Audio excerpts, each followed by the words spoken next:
countless centuries, the Jewish people have celebrated in the streets of Jerusalem, the holy city, carrying their sacred Torah scrolls, the Jewish Bible that brought monotheism to the Western world.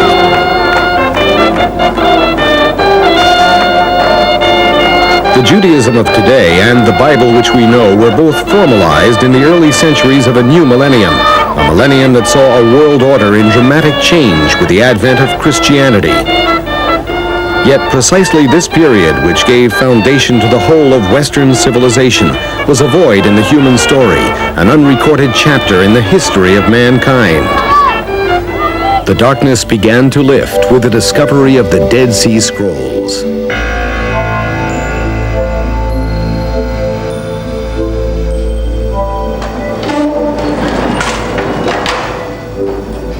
Deep in the underground vaults of the Rockefeller Museum in Jerusalem lie the remains of the oldest biblical manuscripts in existence, the Dead Sea Scrolls.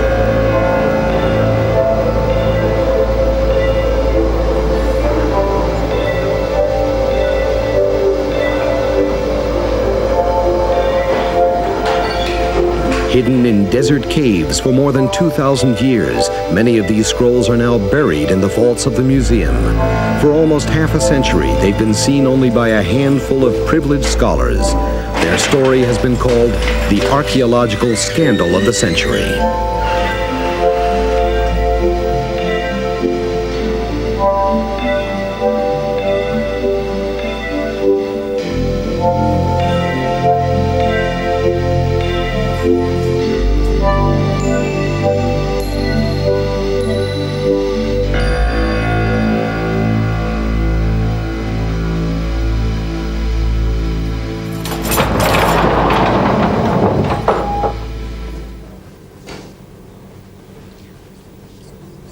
For years, leading scholars have waited to see these scrolls, a missing link in the world's history, material that sheds light on the events that shaped Christianity and modern Judaism. For years, publication has been delayed and requests for access have been denied. This is a room which very few people are allowed into. The reason is because out of the hundreds of scrolls which we have here, a large percentage of them haven't been published or are being published right now. So what we do is that we control the number of people. They have to go through a committee, which is an international committee of scholars, and they're the ones who determine who has access, who doesn't have access, particularly to material which is unpublished. But the story really begins back in the mists of legend, here in the wilderness of Judea. It was late winter 1947. 3 desert herdsmen made their way along the shores of the Dead Sea. A well-trodden path, their Tamira Bedouin tribe had walked it for centuries. Now its bleak and inhospitable trails gave cover to contraband smugglers.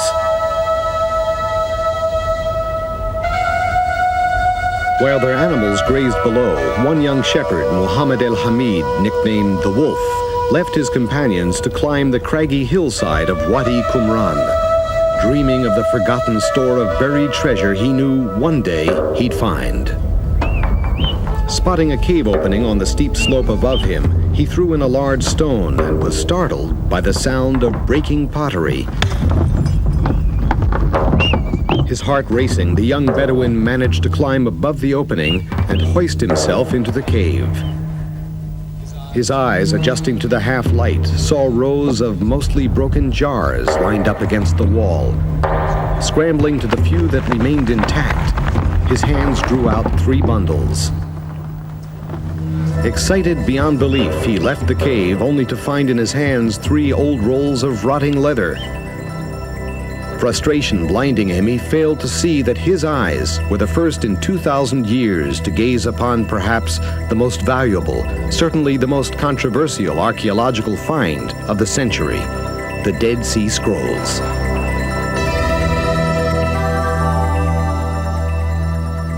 Obviously, no one knows what's in the unpublished documents except this charmed circle, as they call it, this little club of theirs who has all the cookies. All scholars have had access to published text. Many scholars have had access to the unpublished text too. I don't know. Everything is so secretive. That's the problem with the whole Qumran phenomenon. Everywhere you ask a simple question, you must find it very surprising. You ask simple questions, and the simpler the question, the less likely you are to get an answer. It's the way it is. Jesus Christ mentions that. He knows about them. There is one mention there in the parable of the unjust steward. He speaks about the children of light, which can be only a reference to the Dead Sea sect. This is that this was a kind of Christianity before Christianity. There are theories still around to the effect that this is secret information about Jesus and the apostles. But all this is nearly half a century away for those three Bedouins wandering dejectedly into Bethlehem. In the markets of the town, they learned that the leathers might be worth something after all, if they proved to be antiquities. So, seeking out an agent, it was here at his shop that they first met Khalil Eskandar Shahin, known locally as Kando, a shoemaker and a part-time antique dealer.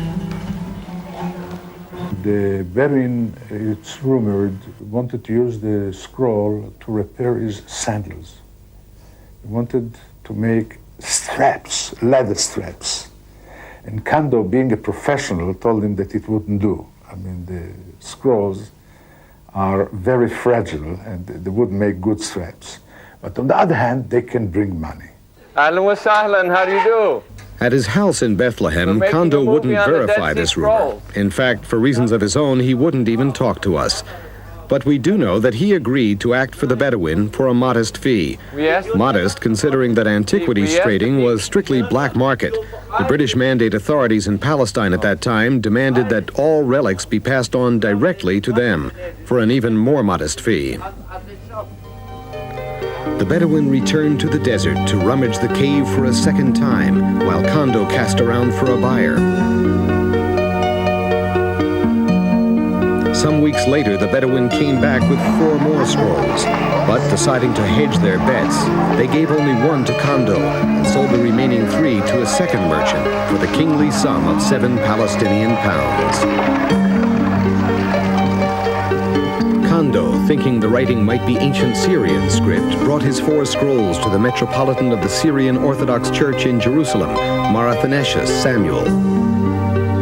It was here at St. Mark's Monastery in the Old City that Mar Samuel purchased them, hoping they were early Christian texts. And Kando sent these books by a person, his servant, called George, to the bishop here. And the bishop at that time, when he got them, was a monk, not bishop.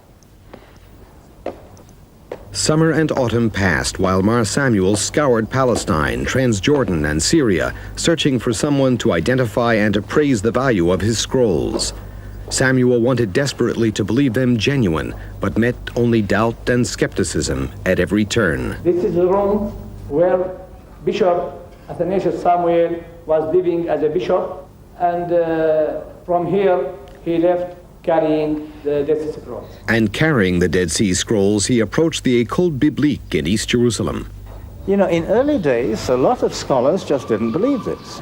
One of the professors at the École Biblique, who sent the Archbishop packing, saying it was a fake.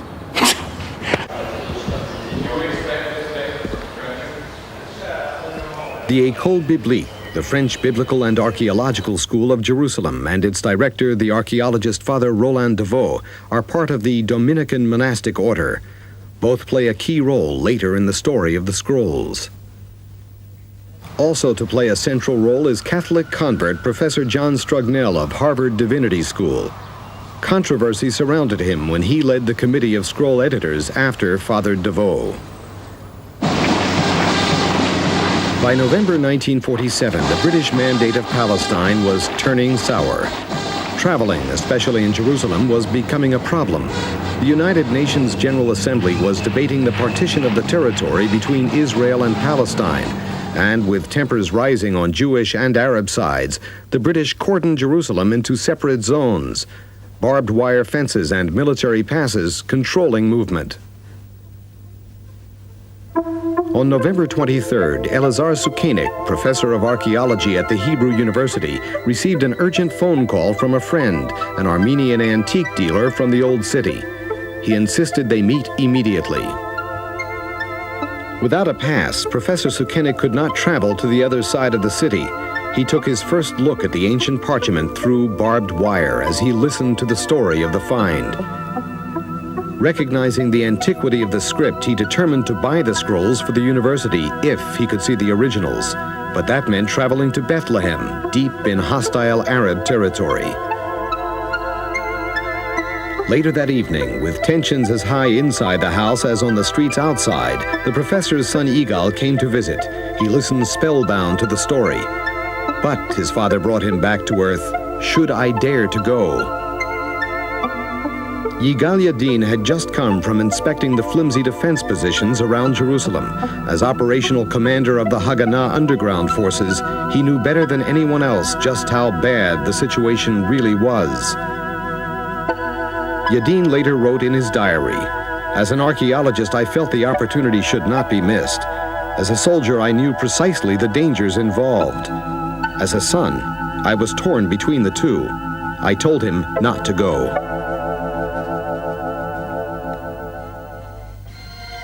Next morning, Sukenik left for Bethlehem. Meeting up with his Armenian friend at the depot in East Jerusalem, they boarded the bus. Sukenik, the only Jewish passenger. Despite the dangers, they completed the transaction and were on their return journey by afternoon. 3 scrolls wrapped inconspicuously in newspaper on Sukenik's lap. He sat quietly throughout the journey, convinced it was destiny that was bringing texts written before the destruction of the last Jewish state 1900 years before back into Jewish hands now, on the eve of the rebirth of the State of Israel. And indeed, that night, the UN voted yes to the partition plan, a yes that meant international agreement to the creation of a free and independent Jewish state. That same night, long-awaited riots broke out. During the months of turmoil that followed, Sukenik and a small team at the Hebrew University began the delicate task of unrolling scrolls stuck together by 20 centuries of decomposition. Slowly, their identity began to appear. The Book of Isaiah, a 24-foot-long scroll, an almost complete manuscript written only 500 years after Isaiah spoke these words. It was almost identical to the Bible we have today. 25 hymns of thanksgiving, similar to the Psalms, but in a language all their own. The third manuscript, 19 badly mutilated columns that give a detailed battle plan of a prophetic 40-year war, the war of the children of light against the children of darkness. The final battle, when good triumphs forever over evil. As the contents of the texts became clear, the question arose, who wrote them?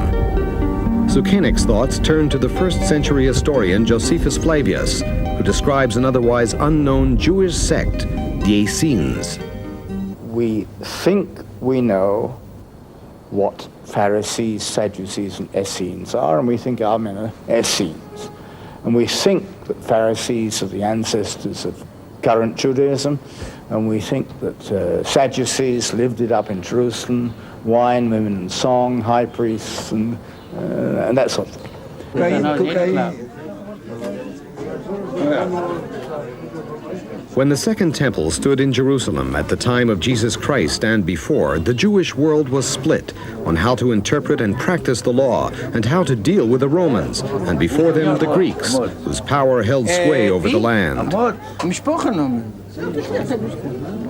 The Sadducees, religiously ultra-conservative temple priests, were the political establishment of the time. They demanded adherence to the letter of the law of Moses. But in everyday life, they adopted foreign ways, making them unpopular with the common people.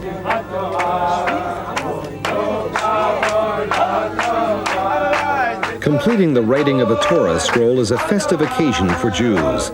One error and the whole scroll is rejected. The scribe's craft is passed from father to son. Thus, the scroll of Isaiah showed that not much had changed from what was written in the time of the Second Temple. Not much in the scroll, but much in Judaism.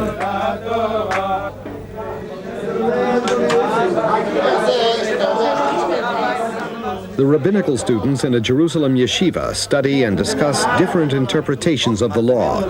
Every word, every letter is open to debate. Such debates were just beginning at the time of the Second Temple. This movement, called the Pharisees, shaped Judaism as it appears today.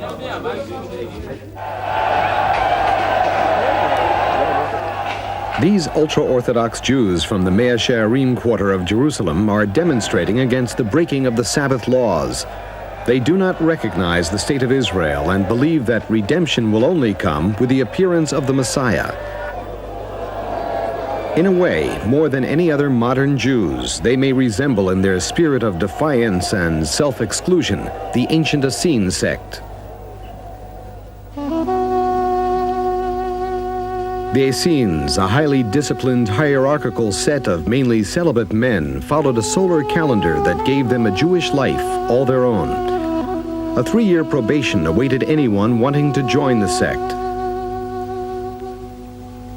Before the sun rises, they utter not a word on secular affairs, but offer prayers as if beseeching him to appear. This is how Josephus, who himself claims to have been an Essene, describes their life. As Professor Sukenik searched out these references to give substance to what was still an educated guess, Bishop Samuel still searched for an expert to identify his scrolls. In February 1948, Mar Samuel's agent finally approached Sukenik. Meeting here at the YMCA, Sukenik was shown 4 scrolls. As he unrolled the edge of one, these words jumped out to him. The Book of the Community Rule. He shall admit into the covenant of grace all those who have freely devoted themselves to the observance of God's precepts, that they may be joined to the counsel of God. Sukenik immediately offered to buy them. The agent said he'd come back with an answer by phone. The call never came. Sukenik's interest, however, had finally confirmed the scroll's authenticity, and Samuel wasted no time in contacting Azor, the American School of Oriental Research. He hoped the Americans would come up with a better offer. On May 15, 1948, attention shifted as the State of Israel was proclaimed, and a state of war was declared by all her Arab neighbors. 7 months of war left Jerusalem divided and the Qumran cave in Jordanian hands. As life returned to normal, archaeologists wasted no time in returning to the site. Father Roland Deveau of the École Biblique led an expedition to the cave where the scrolls were found. Okay, this is one of the jars which was found in the excavations by Father Deveau. It was made specifically for the Dead Sea Scrolls. We can see that, for example, the length of this is about the size of a Dead Sea Scroll. The Dead Sea Scrolls were wrapped in linen. They were then placed in these special jars. Notice that these jars have on the shoulder a locking device. The top then was placed on top of the jar like this. And they then took a cord. They knotted the cord. The cord then ran through these lugs here, which are on the shoulder. And this was the way in which the scrolls were stored for almost 2,000 years. Life had returned to normal, but not for everyone. The Bedouin, deprived of their lucrative occupation as smugglers, now turned to archaeology with a gusto. While the excavations went on over the next 4 years, hundreds of manuscripts and tens of thousands of fragments were dug out of more than a dozen caves in and around Qumran. From then on started a series of excavations, illegal, illicit excavations by the Bedouins and legal excavations by the archaeologists. I'm sorry to say that the Bedouins were always the first. In order to multiply their profits, the Bedouins started breaking manuscripts into pieces. To prevent this damage, the Jordanian Department of Antiquities set a fixed price for the relics, £1 per square centimeter. So successful was this strategy that a flood of material reached them, down to the tiniest fragments, brought to them in empty cigarette boxes.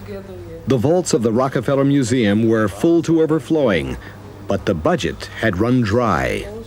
So they invited other institutions such as McGill McCormick, other American universities, the Vatican even, they were to buy on the conditions that when the study of the manuscripts was finished, they will be distributed to the various contributors. The École Biblique was set up in Jerusalem in 1892 as part of a Catholic movement to give priests a scientific basis for their theology. It was natural for them to be deeply involved with the scrolls, and when Father DeVoe, the school's director, suggested the formation of an international team to bring the material to publication, it was also natural to invite him to lead it. DeVoe had the foresight to set up the organization of scroll study, bringing in scholars from the various countries and the like. He had the foresight to do this at a time when we didn't yet know how much material was going to come out of the caves.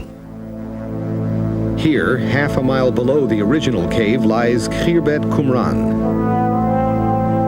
On the western shore of the Dead Sea are settled the Essenes, a solitary people, extraordinary beyond all others, who live without women and without money, having only the palm trees for company. These few lines from Pliny the Elder, 1st century Roman geographer and natural historian, are the only reference to the location of the Essene community.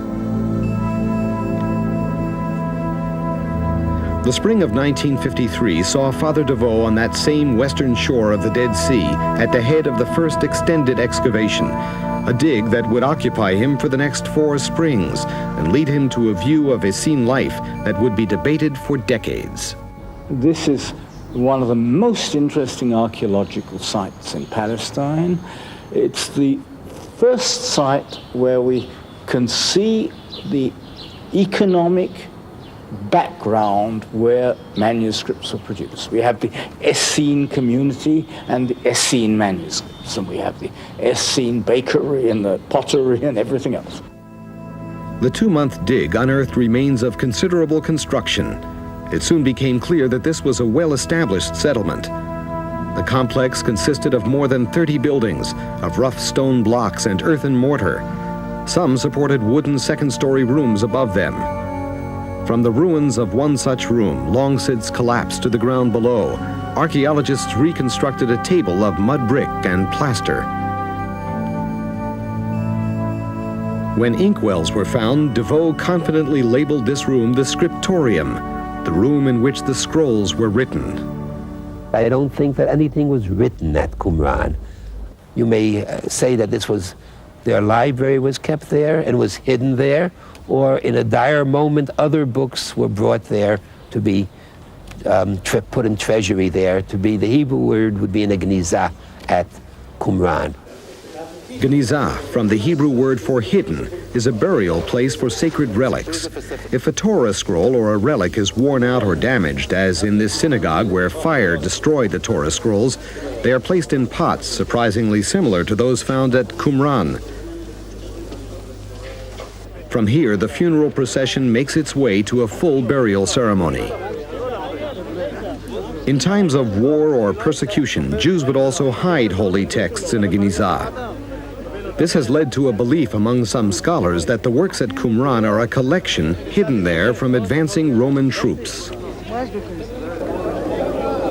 Theories of an early dating for the texts had already gained ground with the discovery of the unique copper scroll, which some believe was brought from the temple in Jerusalem before its destruction. This is the first time that any ancient scroll was inscribed on metal, let alone on copper.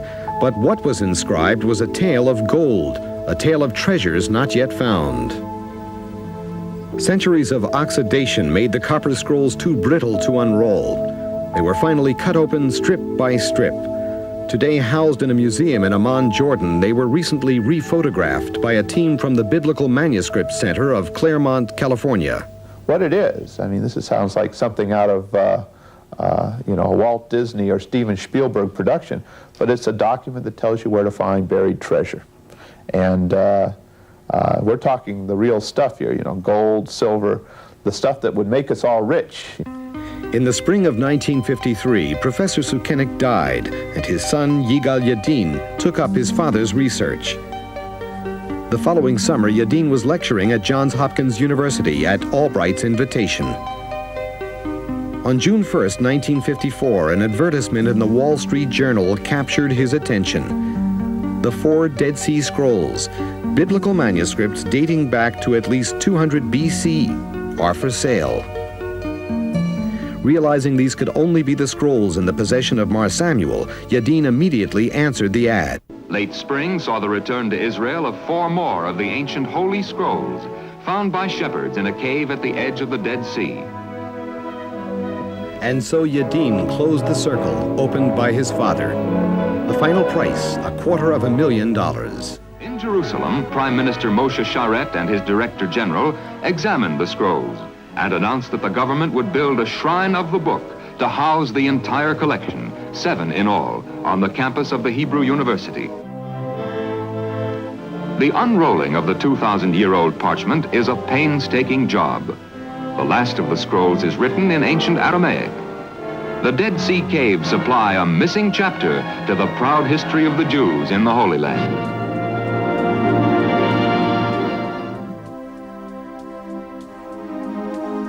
The Shrine of the Book is part of the Israel Museum in Jerusalem. Its roof, like the lid of the jars the scrolls were buried in. Its gently sloping white opposite the black angular monolith, reflecting the eternal struggle between good and evil. Walking between the two, steps lead down to subterranean chambers where special lighting and controlled humidity preserve the ancient scrolls. The whole museum acts not only as a showcase for the public, but also as a research center open to scholars from around the world, actively promoting publication of all the work on the scrolls. But this was not the case just 2 miles away across the Jordanian border at the Rockefeller Museum in East Jerusalem, where hundreds of manuscripts were the private domain of only 8 scholars, the international team. It was a small group, and it would have been nice to get more people, but we tried, and no one would come. They all thought this tiny fragment's insignificant, and so we were undermanned. One of the most fruitful and rewarding finds was Cave 4, just 200 meters from the settlement. 15,000 fragments from more than 500 scrolls were found in this one cave alone. Despite their fragmented and decomposed state, they were assembled and photographed in 1960, and yet most of them still remain unpublished. Cave 4 is where the problem is. Cave 4 had over 500 different texts. Now, they're all in fragments. But in 35 years, they've published 100 of them. The international team remained a small group of dedicated scholars. The project short of funds, most of them would come to Jerusalem only during summer vacations from their full-time teaching positions. They would work on the texts here in the scrollery of the Rockefeller Museum. The manuscripts, pressed between sheets of glass, were for years subject to direct sunlight and changes in temperature, their conditions slowly deteriorating. The initial team was largely Catholic. They were priests and fathers, abbes, monsignors, and John Strugnell is, of course, himself a convert to Catholicism. The École Biblique falls under the authority of the Vatican Pontifical Biblical Commission, cardinals and consultants from among the Church's leading scholars. This commission monitors all Catholic spiritual scholarship. In 1955, Father DeVoe became a consultant member of this Vatican Commission, and subsequently all directors of the École Biblique have been members. This led to doubt about the international team's impartiality as scholars, and later to suspicions of a Catholic conspiracy to suppress material unacceptable to the Church. There are theories still around to the effect that this is secret information about Jesus and the apostles. There was especially strong interest in what may be a valid theory about the connection with John the Baptist and the Essenes.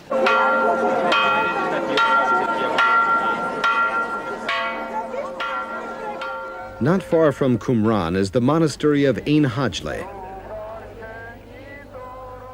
These Greek Orthodox pilgrims are making their way down to the Jordan River, to the very spot where John the Baptist is said to have baptized Jesus.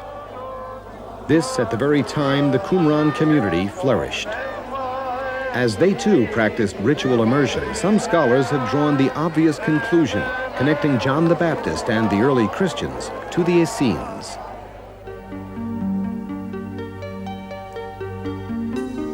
Dominating Qumran is an extensive water system so vital in this desert environment. Yet once or twice a year, the rainy season brings flash floods cascading down the Judean mountains into the Dead Sea 4,000 feet below. The community trapped that flow in a natural basin and carried it 700 meters by aqueduct into their settlement. A complex series of channels fed water to all areas of the compound. And it seems they had water in abundance, for from the last cistern there is even an overflow channel onto the terrace below. He will cleanse him of all wicked deeds with a spirit of holiness. Like purifying waters, he will shed upon him the spirit of truth. Thus reads the manual of discipline, the scroll of the community rule. And when his flesh is sprinkled with purifying water and sanctified by cleansing water, it shall be made clean by the humble submission of his soul to all the precepts of God. It's hard to avoid the fact that early Christianity did put an emphasis on immersion. The Essenes shared their wealth, and the early church was a wealth-sharing group. The early church is governed by a council of 12, and there is a personage called an episcopos.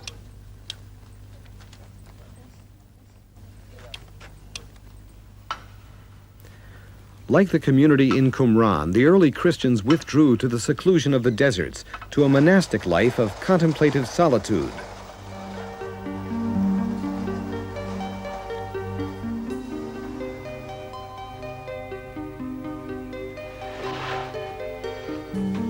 These Greek Orthodox monks, like the Essenes, share a communal life deep in the Judean desert.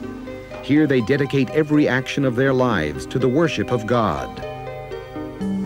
For centuries, the monastic ideal was upheld as the way of perfection of Christian life. Righteousness and perfection are also notions central to the writings of Qumran. The idea that a certain group decided to live monastic life, a cooperative life, it was of very great significance, especially if you remember that this is the first monastic community in the Western world. Puisse toujours en bénéficier par Jésus le Christ notre Seigneur. Amen. The scroll of the Messianic rule from Qumran reads, "When they shall gather for the common table, the priest shall bless the first fruits of bread and wine. Thereafter the Messiah of Israel shall extend his hand over the bread, and all the congregation of the community shall utter a blessing." La seule que je cherche, habiter la maison du Seigneur. These similarities between the Essenes and the early Christians caused great excitement in the world. Hundreds of books and articles were written putting forward various arguments. Scholarship mixed with the public imagination to give rise to all kinds of speculation, even to claims that Jesus himself was an Essene. For instance, Dupont-Sommer was the one who said, actually, the cradle of Christianity should have been not in Bethlehem, but in Qumran. This was too strong for the Christian world to take it. This was too strong also for some scholars to agree to it. As the results of the excavations interfaced with the contents of the scrolls, DeVoe and the international team began to draw a picture of Qumran, a picture which has become known as the consensus view. This view sees Qumran as a peaceful monastic retreat where the Essenes lived a life removed from the turmoil of the times, times of great social upheaval that gave birth to a new millennium. We must be very careful of not imposing a monkish structure on Qumran. This is important because some of the earliest people writing on Qumran came from a monastic background and imposed their viewpoint on Qumran studies, and this was accepted. And then, therefore they saw them living in solitude and copying books all day as if they were a medieval monastery. The Qumran excavations also uncovered a two-story watchtower by the main gate. With no direct entrance from the ground floor and access possible only from deep within the complex, it suggests that the settlement was a military fort, a nature so strongly reflected in the war scroll of the Essenes. The 1950s and early 60s saw academic debate turn to heated controversy. Who wrote the scrolls? Who lived at Qumran? And what influence, if any, did they have on the birth of Christianity? In 1964, Yigal Yadin excavated the fortress of Masada, just a day's march south of Qumran. Masada, site of the last stand in the Jewish revolt against the Romans. Here, 1,000 Jewish zealots, men, women, and children, committed mass suicide rather than fall into Roman hands. When Yadin unearthed Essene scrolls at Masada, a connection between the Essenes and the zealots was made, which has been disputed ever since. In November 1966, the Jordanian government nationalized the Rockefeller Museum, and the Dead Sea Scrolls became Jordanian property. This act will have repercussions when the museum passes into Israeli hands.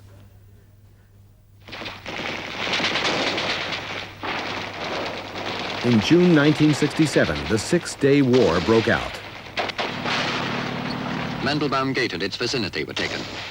The next objectives were the Damascus Gate and the Rockefeller Museum. On the second day of the war, Israeli paratroops fought a bloody battle to take the Rockefeller Museum, used by the Jordanian army for its strong strategic position.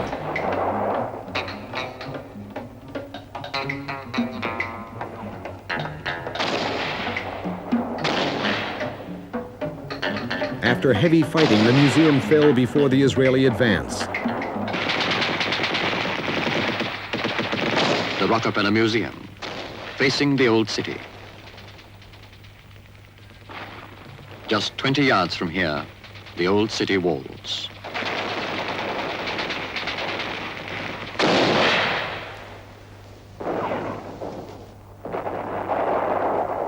The Western Wall was in Jewish hands. So too, the treasures of Jewish history, the Dead Sea Scrolls.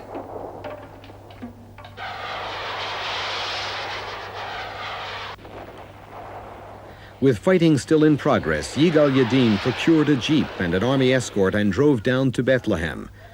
For years, he had suspected that another scroll was still in the possession of Kondo, the antique dealer.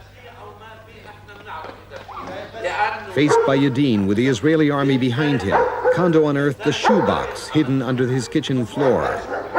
Opening the box, he handed Yadin the longest scroll ever seen, more than 28 feet long.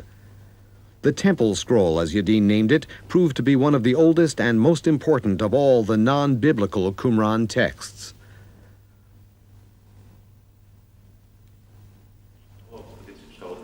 This part, you can still see the lettering, the writing on it. But if we would leave it on the ground a bit longer by the dealer, then it would not be anymore, and great parts of the Temple Scroll would disintegrate totally. The Temple Scroll was the 8th to come into Israeli hands. Down goes the flag under Jordanian fire from guns posted all along the walls. With the annexation of East Jerusalem, a wealth of archaeological treasure came under the responsibility of the Israeli Department of Antiquities. The jewels in the crown of this treasure were the 800 scrolls and thousands of fragments. But when the Israelis went into the basement of the museum, they were shocked to find scrolls disintegrating from lack of preservation facilities. In this room we have scrolls which are not published yet and on which scholars are working still. I will just show you a few examples of the things that we have here. So this is an example of the scroll, of the fragments which are kept here. This is an example of This is an example of an unpublished scroll in the way it was kept before 1967, pressed between glass sheets and stuck together in the most primitive way using sellotape. I'll just show you the examples. This is the glue and the sellotape with which they were put together. So we decided the scholarly community hoped Israel would speed up progress toward publication, but fear of international opinion, a wish to honor agreements, and respect for the years of painstaking work assembling the many tiny fragments led to an Israeli decision to leave the scrolls in the hands of the International Committee. It was theirs. And even those who died passed it on as if it were an inheritance to a colleague or a student. And then this student or colleague, he had the same rights of possession and exclusion that the man who died had. Let's say this is quite good, but here you don't have, the connection between the lines. This is too high and this is too low. This cannot be all together. But why? Because it's not put in a good order. You have to put in this order here. This is joining on this piece, and the other one, this group, is joining on this next. All those fragments I put again, in the good place, and some are not published. This one is not published, this one is not published, but I found on the negatives. Painstaking job. With biblical scrolls, it's somewhat easier since the text is known in advance. More problematic are unfamiliar non-biblical scrolls, which must be patched together from numerous fragments of different origin. This requires identifying the scribe's handwriting and the structure of the letter. We don't have big manuscripts with 100 columns or 50 columns like the Isaiah scroll. We have miserable, beat-up little pieces. There is one document that has been suppressed for 35 years that the whole scholarly world is talking about. You've probably heard of it. It's called MMT. It's a 120-line letter, and everybody says it's extremely important. The inner circle all have copies, and the outsiders can't look at it. But somehow someone got a copy of this MMT document, and a bootleg version was printed. This is an unpublished Qumran text.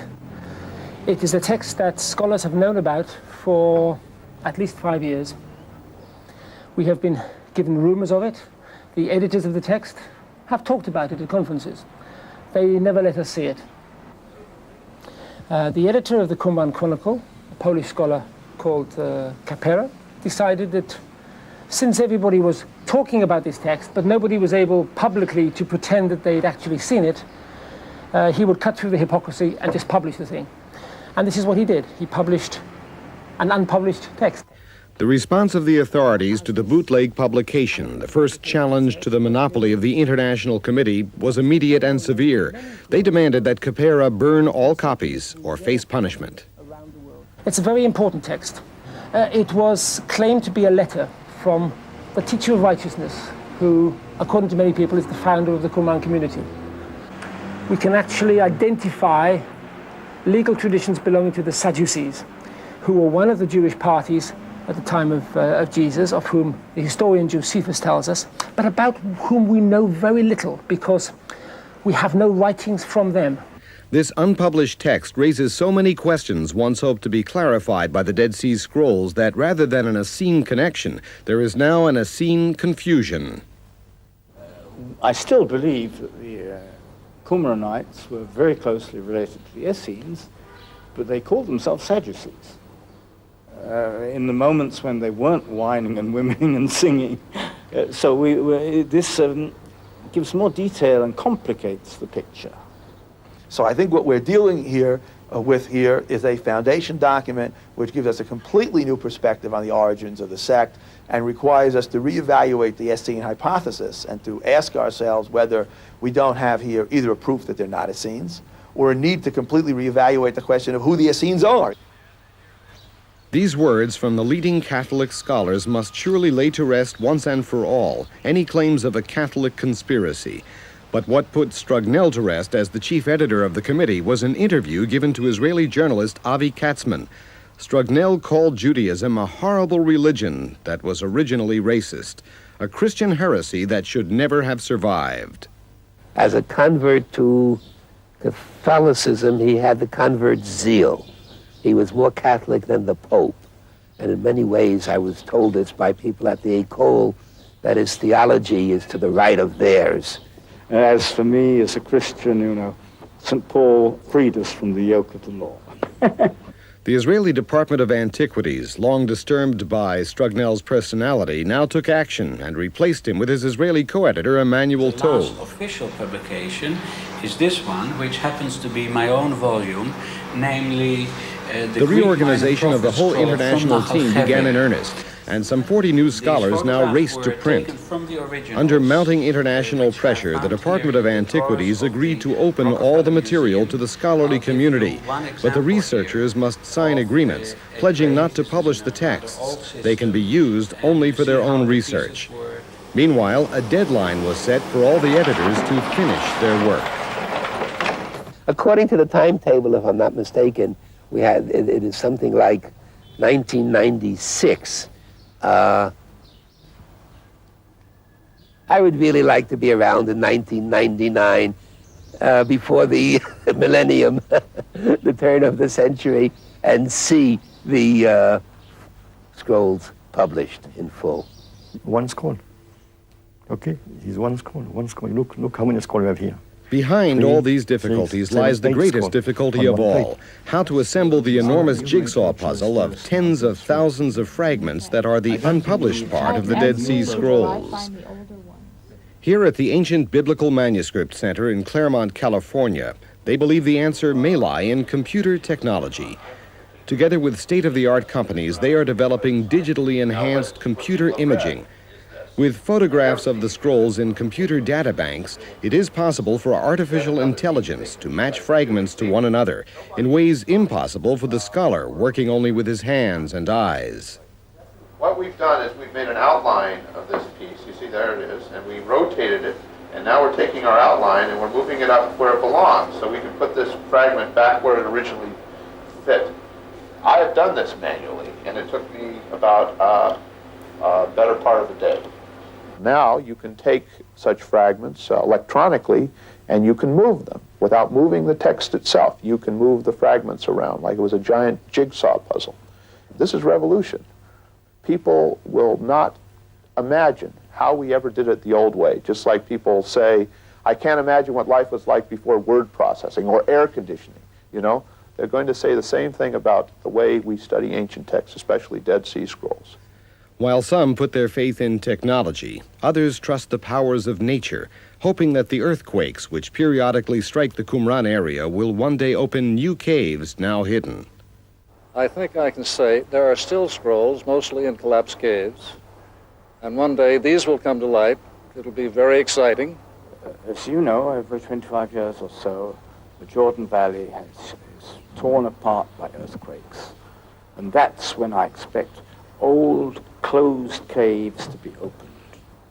And that's when I expect certain manuscripts to come to light again. All biblical scrolls discovered so far are almost perfect duplicates of the Bible books as we know them. Here and there, the scribes changed a word or two, and the corrections and erasers on the scroll didn't seem to bother them. One of the most surprising texts is the complete book of Jeremiah, which contains only 17 chapters instead of the accustomed 52. Among the Bible scrolls discovered, some are more prevalent than others. 15 copies of Genesis, for example, 25 of Deuteronomy, 30 of the Psalms. Yet not a single copy of the Scroll of Esther has ever been discovered. Still, some hint at clandestine scrolls in private hands. But whatever technology, nature, or the nature of man may prove to hold in store for the future, there is one sure hope for the world at large. Hope that the haze of hostility and the bitter smoke of scandal will clear and let the scrolls of antiquity speak for themselves. Until now, the spirits of truth and falsehood struggle in the hearts of men, and they walk in both wisdom and folly. For God has established the two spirits in equal measure until the renewal, when there shall be no more lies, and all the works of falsehood shall be put to shame.